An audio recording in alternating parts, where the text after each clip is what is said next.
All right, guys, here we go. Welcome back to the next episode here on Sports Talk with Hawk.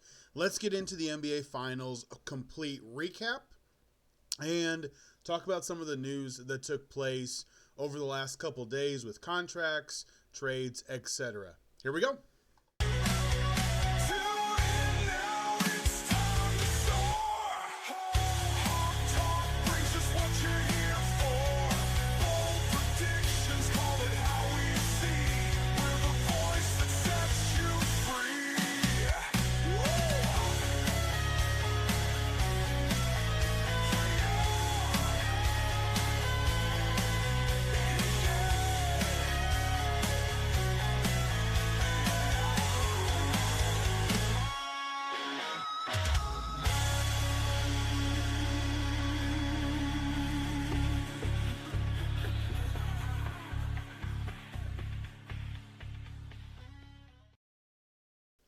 All right, guys, here we go. So, a little bit later of a reaction to the NBA Finals as a whole. So, we just had a 7-game series, and I could not be happier with how the NBA Finals played out. The games were, game one set the tone, right? Game one set the tone.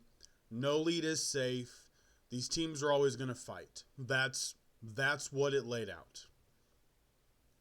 Then you had game 2 and game 4 where the Pacers, games 2, 4, and 6, where the team that lost seemingly just took their foot off of the pedal and wasn't as motivated to win. And that is really what defined this series. Because 2 of those games, the Thunder won, and only 1 did the Pacers win. I loved this series. As a NBA fan, I thoroughly enjoyed it. Now, the deeper reaction to Game 7 last night. First of all, huge congratulations to the Oklahoma City Thunder. They were the better team heading into it. They were the team that was supposed to win. They did not sweep them. They didn't win it in 5. They didn't even win it in 6. They won it in 7. The gap was not nearly as big as what people had been saying. Okay? That's the first thing. One of the huge things about this series was that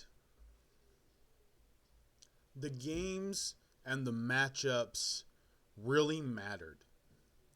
Oklahoma City's size, their defensive tenacity, outdid Indiana's quick pace, length, and scrappiness, really. And everybody has always, it is a coined phrase, but defense does win championships. The better defensive team won the NBA Finals. And in that, I cannot be upset whatsoever. The Oklahoma City Thunder play a great brand of basketball for this era. It's a brand that can continue. Now, Game 7 specific, I had not jumped on the refs this entire series to this point. Game 7, the first half felt great. Something was off in the third quarter. Something was off. And to the point where even those that don't watch basketball very often knew something was wrong. That's when I started looking at the game a little bit differently because I wanted to see if there was something. I wanted to see if there was something to that. And the reality was, when you go back and you watch it, something just didn't feel right. Something was off. Now, the Pacers were already without Tyrese Halliburton He has a torn Achilles. He is out for the next year. We'll talk about the impact that has on the future here in a second. But it wasn't the best reffed game in Game 3 when everything kind of mattered. It just felt off. It felt like the Thunder could push and pull, and it really got credit to Richard Jefferson for calling it out. TJ McConnell's dribbling the ball, and Dort is grabbing his wrist and pulling him, and TJ's looking at the ref going, are you gonna call it? That's not even hand checking. He's grabbing his wrist and pulling him, which allowed for one of the steals. And then the amount of travels last night was outrageous, not going to lie. Last night it was, even if they're letting them play without the whistle for fouls, they're letting them play with travels as well.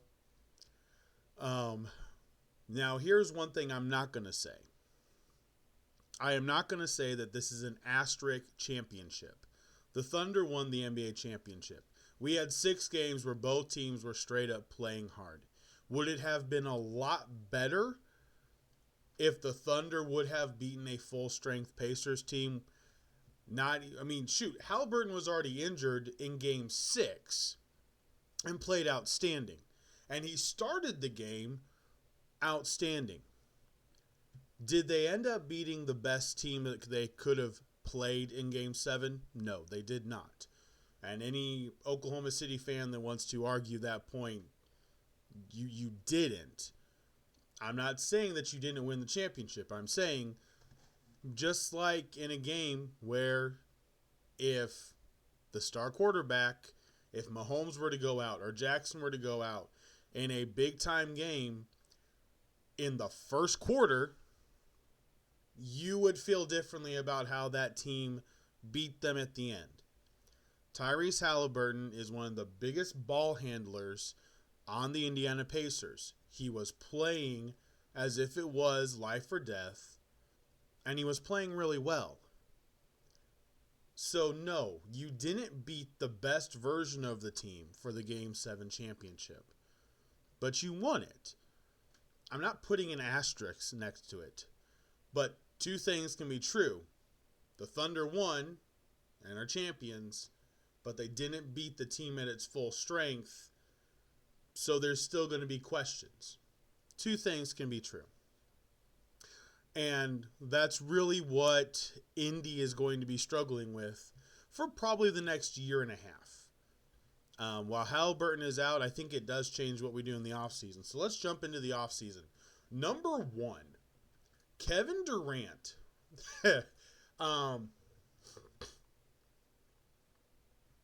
Riley, this trade, the trade with the Rockets and the Suns, this trade really, really confuses me. This is a very, very, I'm really not sure. This is a really interesting telltale sign. Are we really sure that the prices are going to continue to go up? Giannis has not asked for a trade from Milwaukee. I've mentioned this. So right now he is still in the East. Kevin Durant goes from the Suns to the Rockets. They traded the 10th pick in this year's draft Wednesday night. Jalen Green, young player. Dylan Brooks, defensive wing. And 5 second-round picks. Second-round picks for Kevin Durant. So they've got a 2-year window. It's what I'm going to say. They may have more. They're going to have a 2-year window with a Kevin Durant focal point on their offense. That trade, to me, puts them in a very good spot to make the Western Conference Finals, depending on how free agency plays out. Then you had, earlier today, Chris Middleton, as expected, he's been injured. He's not going to deny a player option. He's going to get his money. Because if it was a team option, they decline it. His injuries have been too much. The Wizards are definitely going to move on after this year. They're probably hoping that he plays really, really well, and they get to trade him at the deadline, get something out of him, because it depends on how the Wizards season goes. Now, you guys know, I believe with their 2 first-round picks, they could easily be playing in the play-in in the Eastern Conference if they do this right. They've got some young guys, and I think it's going to work really, really well. Daniel Gafford has been, it has been said that Gafford has signed a 3-year, $60 million deal to be with the Dallas Mavericks. And that is some really good news for Dallas fans. Gafford is needed, especially with Anthony Davis being such a question mark and health-wise. Derek Lively, Gafford, Cooper Flagg, those 3 should be able to anchor a very solid Dallas Mavericks team. Now, what the Mavericks do outside of that, I am not sure. But I will say, Tatum being out for the year, Lillard being out for the year, Halliburton being out for the year, my early pick for the Eastern Conference right now is the Orlando Magic. Yeah, I have a feeling it will come down between the Magic and the Cavaliers. That's just kind of what I'm feeling as of right now. My feelings on the Magic probably won't change. I really like the Magic. That trade for Desmond Bane, to me, completely propels them. The Pacers they'll make the playoffs. But the question now becomes, what do you do with this year? Well, Pacer fans are going to hate this. But it's a business.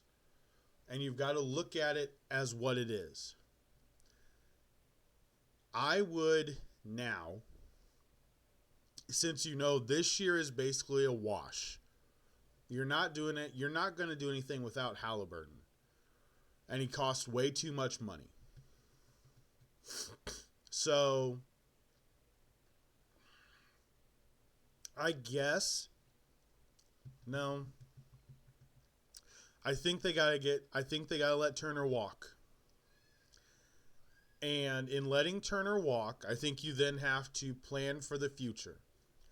Who is the future that you want built around Tyrese Halliburton? Halliburton's still young. He'll be 26 when he comes back and plays in, next year in 2026. So, he's young. You're still going to have 4 or 5 years of him at a top level, hopefully, with the full recovery, to be able to do everything. So, with that being said, what do you do? I think you got to let Turner walk. I think the Lakers are going to go get him. I think the Lakers will offer him a 3-year, $60 million deal as well. I think he can make $20 million a year. I think he could make maybe 25, and the Lakers are going to go after a big like him to be able to play.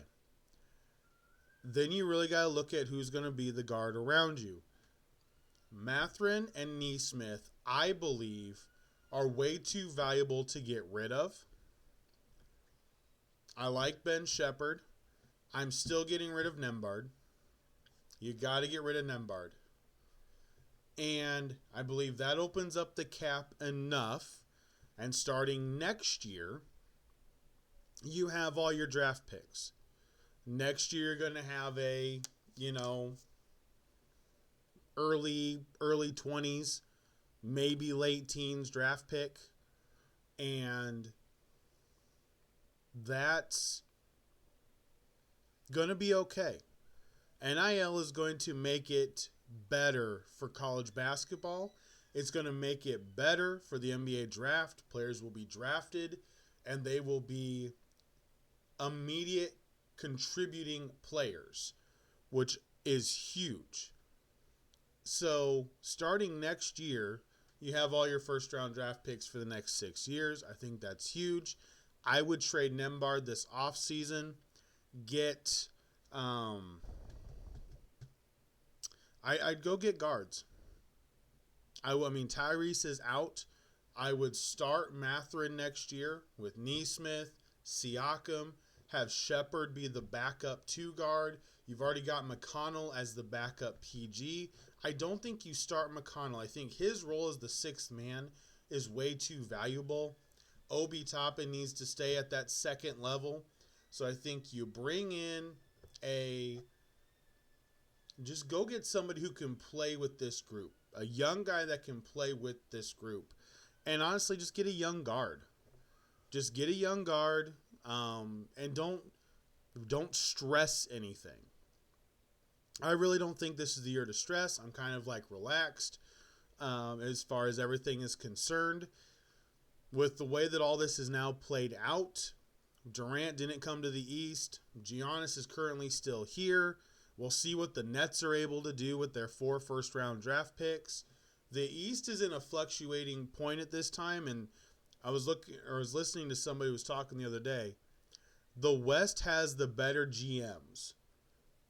The teams in the East are good because of coaching and partly GM.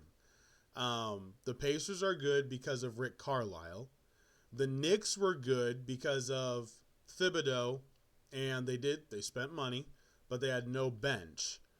The Cavaliers, they're just not deep enough. They're a really good team. I do not want to undersell the Cavaliers. They are a really good team. And then the Celtics are probably going to be looking to get rid of Brown. The Grizzlies are looking to get rid of Ja Morant. They're resetting because they're not going to be competing right now. So I think if Morant can come to the East, Brooklyn it'd be a Brooklyn thing to do to go get Ja Morant. If Ja Morant goes to Brooklyn, if you get Bradley Beal back into the East with, if he comes over here, I could see the Heat trying to make a move for a Bradley Beal to have him be a wing scorer. Like, there's a couple different moves right now. The Western Conference is getting Cooper Flagg. The San Antonio Spurs are now going to be the young team, even younger than the Thunder, for goodness sakes. Like, that team is going to be so young. The Thunder will eventually get to the point where they got to pay all their players, so they're not going to have the same depth, and it'll get a lot harder at that point in time. But I do like where the NBA is. I came across this graphic, and I don't have it for the podcast, but the NBA champions over the last, since 1947, NBA champions by decade. And just looking at my lifetime, okay, the 90s, the 2000s, the 2010s, and the 2020s. The 1990s obviously was the Chicago Bulls era. That's where the 6 in 10 years happens. And you had the Spurs, which I believe is one of the most underrated dynasties there is. Because the Spurs won in 99, 2004, 2006, 2008. The Spurs were a really, really, really... They're such a good franchise. Like, they are such a good franchise. And then they won again in 2015. And you've got the Spurs with multiple championships, the Heat with multiple championships, the Lakers, and the Warriors.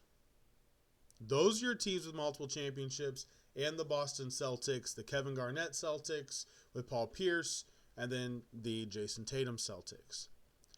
But in the 2020s, Adam Silver, I want to give him credit, and this is how we're going to close. He's done a really good job.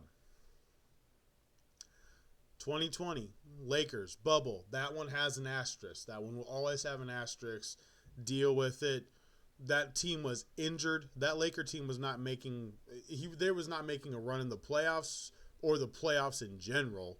It was bad. Without that huge break for LeBron and AD to get healthy, they don't win. So that one has the biggest asterisk ever. 2020 champions have asterisks, just period. So 2021 Bucks, 2022 Warriors, 23 Nuggets, 24 Celtics, 25 Thunder. And honestly, I love it because I think next year, I don't think the Thunder repeat. I don't see a reason they're going to repeat because at the end of the day, contracts get harder to be able to do. They're going to have to pay people, which means they got to make the harder decisions. I do think they've got a great GM. Sam Presti is outstanding, and they'll be contenders. I'm not saying they won't be contenders. I'm just saying I don't think they're going to win. I believe it is so hard to repeat right now, especially in the West. Ant is only getting better. The Nuggets, if they get things figured out, they've got Joker. The Houston Rockets are a defensive team like the Thunder, now with Durant. The San Antonio Spurs are young. They're going to make mental mistakes. But who's going to want to play a young team like that? I mean, they'll take any team 7 games just because they're young and scrappy and you can't wear them out. Like, the Mavericks, when healthy, really, I think, match up so good against OKC. The size. I think the Pacers have to get size when Halliburton comes back. Give him size to be able to the offensive rebounds have to get better. And last night that really killed us. But it really was just one of those things where it kind of felt off. It just kind of felt off. All right, guys. That is going to be it for the NBA Finals reaction. Football is a month away. Some rookies actually report on the 15th and the 16th of July. So we got this full week. Then we got next week. End of the week is July 4th. And we're into July, guys. Like, we are into July. And I am absolutely pumped. We got some baseball things that are heating up. I've been watching a lot of baseball recently with everything that's going on. Sports is fun right now. It's the dead time for everybody because football is king and everything else is just secondary. But it is fun right now. Sports are a lot of fun. But tomorrow we're going to be back with another top 10. We're going to do the top 10 centers of the 90s, and I cannot wait for that one.